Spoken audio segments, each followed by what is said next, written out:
Good evening. Good evening. It's good evening. My name is James Battle Tested Clay, and I came down to the Fringe before it was even operating, and I saw Patrick online, and I was like, I got to go see what this guy is doing. And it was way before everything got started. It still didn't have the machines back there, and he was trying to raise money, but I was like, you know what, we need one of those in Dayton. But that's to come, so hopefully, Lord willing. But Heidi asked me to come. This is the first time I've met Mary, and also met her husband. But my story is kind of unique. My name is James Battle Tested Clay because I did 9 years incarcerated in Chillicothe Correctional Institution. And those first 18 months of my time there, or 2 years, I spent time fighting my case, being bitter, being angry. And when you're looking at 9 years, I just figured I'd lift weights, play softball, play basketball, and stay out of the way. But then a program called Horizon Prison Initiative came. And inside that prison initiative, it's a faith-based program, and it did wonders. And most of the awesome men and women that I've met since we've been out were making a difference. But inside of one of those, we have a small group, and we get a chance to talk about what's going on in our lives.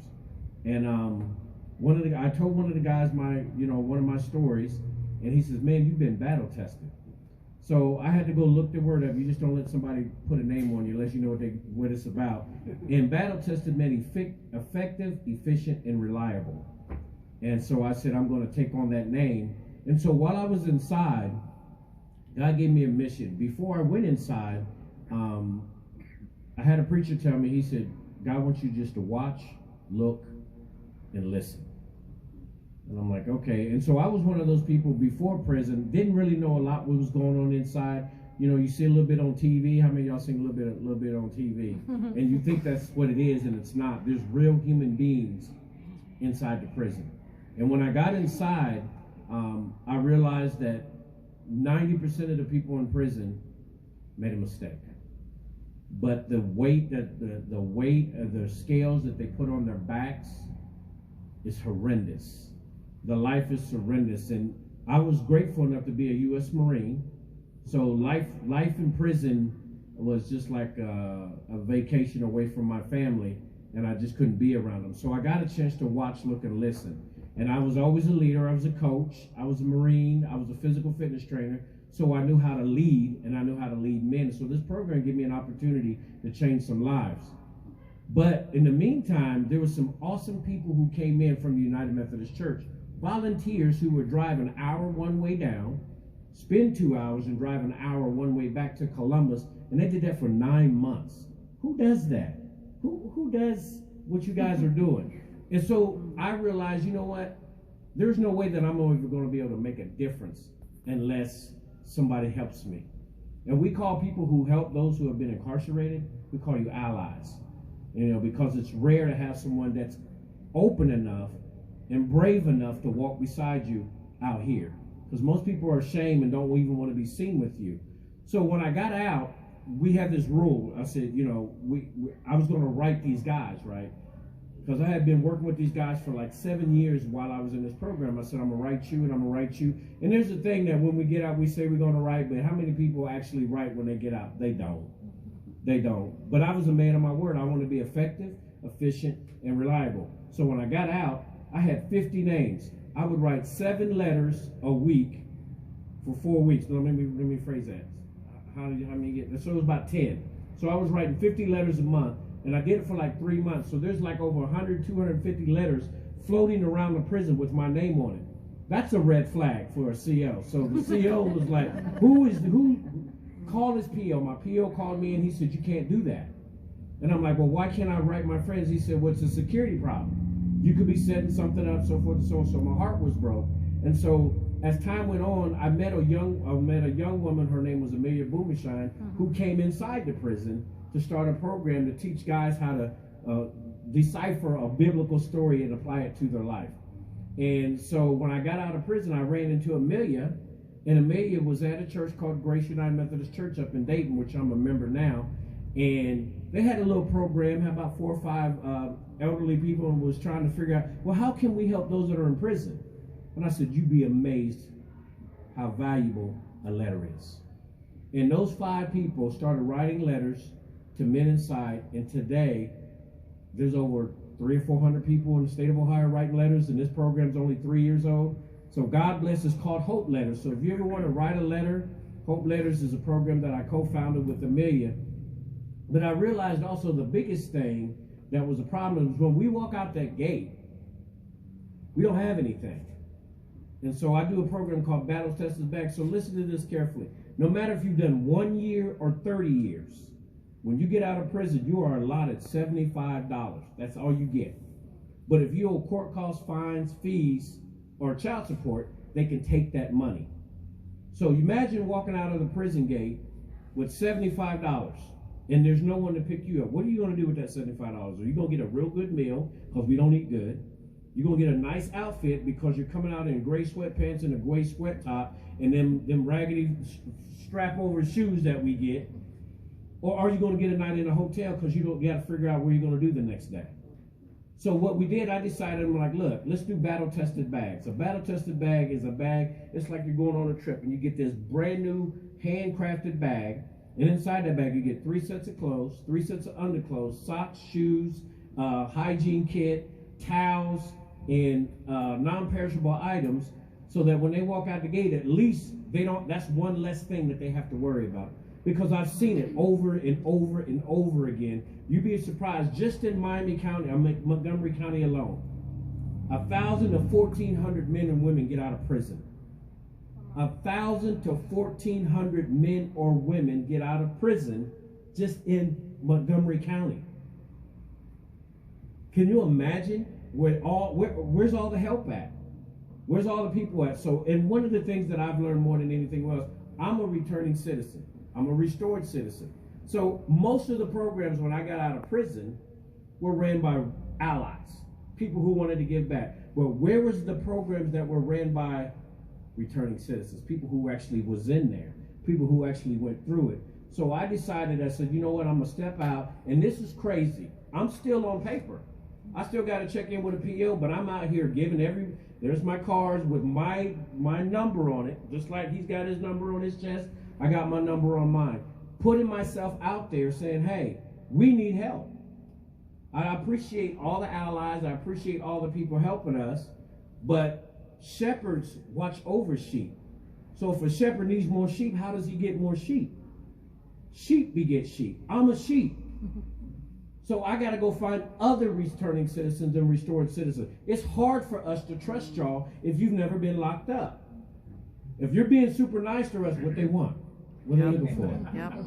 If you're super nice to us, they trying to get my pocket. They're trying to use me. We have all kind of trust issues. We have all kind of fear. And if y'all ain't noticed, I'm black. Add that to the equation. A black felon walking around, still on paper, pretty big guy, could be kind of scary. I wonder what he's doing. He's out trying to help his brothers and sisters who are coming behind him. Long story short, if you know the story of Joseph, sometimes things happen and you don't even know why. You don't feel like you've done anything wrong, but next thing you know, you're a slave. And then behind you end up in prison. So y'all know between the time Joseph was a slave and in prison, he did almost 14, 15 years before he even had an opportunity. And the whole point was this, that he would get himself in a position to save his people. Sometimes we think we don't want to go through the battle. The battle test is not about winning or losing. It's about learning and going through it. There's an old saying in the old churches, Lord, don't move the mountain. Give me the strength to what? To climb it. Don't go around the fire, go through the fire. See, we don't want to go through anything, and sometimes some of us have to go to the prison, and some of us have to be residents of the prison. The system is broken, but I'm not trying to change the system. I'm trying to help the people that are stuck in it. You guys got to understand, just in Ohio, there's 50,000 people that are locked up. How many family members are those that are ashamed to say, my son, my husband, my mom is in prison? So, but I want to stand as a beacon of light for men and women who have been incarcerated. And I'll stand in the front and say, I was. I got your back. We're going to create a community of men and women who are allowed to tell their truth, their story, and not let the television or somebody else tell us who we are. I'm going to tell you, my name is James Battle Tested Clay. I did 9 years in prison, and I'm changing lives. We are transitioning together. God bless you.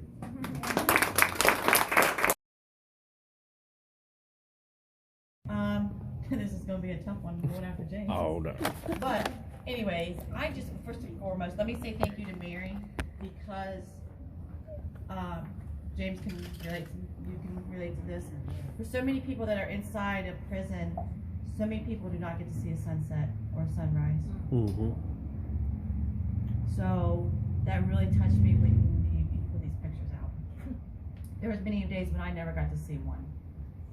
Just because, you know, whether we're locked in or the dorm that you live in or whatever it may be. So thank you for that.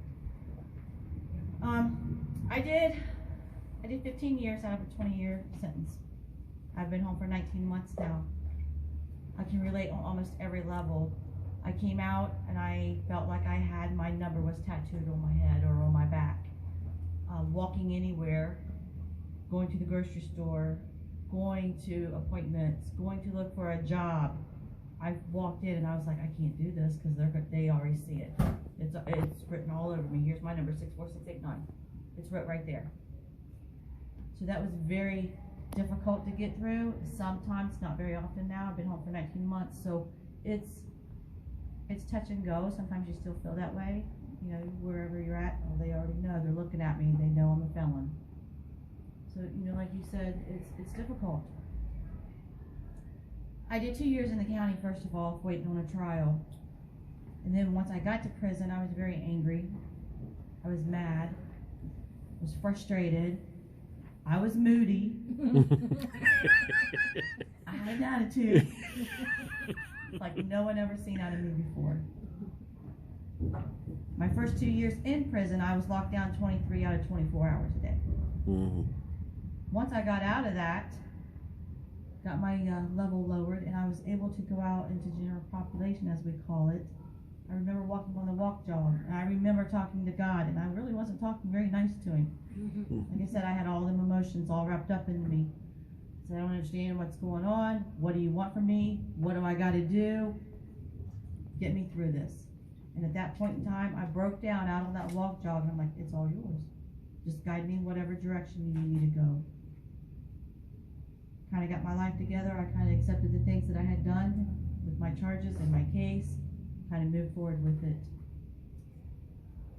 Within the next year or so, I got pretty much one of the top-notch jobs in the institution. And at that point, I did up the criteria for almost 27 to 28 different programs. I was a facilitator of all of these. I worked through the mental health department. I worked with a lot of women that have been through trauma. I was also the program aide and the very first recipient to go through a government-funded trauma program for women. The first one ever in the state and in many states. So with that being said, it allowed me to work with the women one-on-one up there where they felt more comfortable rather than with staff. Mm-hmm. Because like you said, staff is not very nice to us. Women would come to me like, listen, I'm feeling some type of way. Okay, let's go talk. And we would get them through the night or whatever needed to be done, rather than going to staff and then being degraded, humiliated, belittled once again because we've had that enough in our life. So from that point on, I was also able to create a military prep program for the women up there. Facilitated in that. I was out there at 4:30 in the morning doing PTs with them. Yeah, that was a trip. But that was really good. So we also did that. We also created another program up there for women that had more than 10 years, but without a life sentence. We did that as support for one another. There was numerous programs that we were able to do. And I just truly thank God for that, because without me reaching out to him, without me getting through my anger and my frustration and my attitudes, I would have never been able to do that. I would have never been able to touch and help other people's lives. Now coming out, once I came home, I got out 5 years early, but I still am on paper for 5 years. I was put on house arrest on an ankle monitor for 5 years. I got off of that 1 year. 18 months later, I'm on non-reporting. And when I go back in March, I'm completely done. So within 2 years, I'm done. And it's all because of moving forward, being able to pay it forward, which is now my passion with all of this. Let's help these people. Not these people, it's us. And let's help us and our brothers and sisters that are still incarcerated. Once they walk out that door, let's help them feel welcome, not the way that some of us had to feel and what we had to go through. I was very blessed with the job that I got. Very first time I had my interview with this job, and I'm not supposed to say it, but I really don't care anymore because I work for DHL, and my very first interview, my boss was like, "Well, tell me about your past." I'm like, "Okay, here you go. Here it all is. It's not a secret." She hired me right then and there, right on the spot. She's like, "Well, my brother was in prison in Texas." I said, "Okay." So we had that in common. So I've just been kind of moving forward in my life, one step at a time. I was going to buy a house, and now I ended up getting an apartment, and I was petrified of that. Like, are they going to rent to me? I'm a felon. You see the big word across me, and so I did the application. She called me a couple days ago. She's like, "Listen, you got it." I'm like, "Okay." And she was like, and I had told her previously in my past, I'm not going to hide it. She said, "Nothing came up. Your record's completely clean." That's only God doing that for me. Yeah. I was totally shocked, but it's just another way of him saying, listen, daughter of mine, you're doing this, you're doing this, you're doing this. Let's continue to help and pay it forward. He's got my back, 100%. Now when I walk into a store, I don't feel like I have this big old stamp on my forehead and on my back. Now I'm wearing this new stamp. And That's it's right. battle tested. That's right. And it's taking off. It's huge. It's heart filling.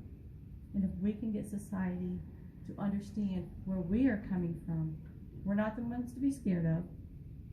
We are your neighbors. We are the ones that are going to be in the store right beside you. We're going to be your co-workers. Let's work this together. We don't want you to be afraid of us. We want you to understand us just as we need to understand everyone else also. So with that being said, thank you.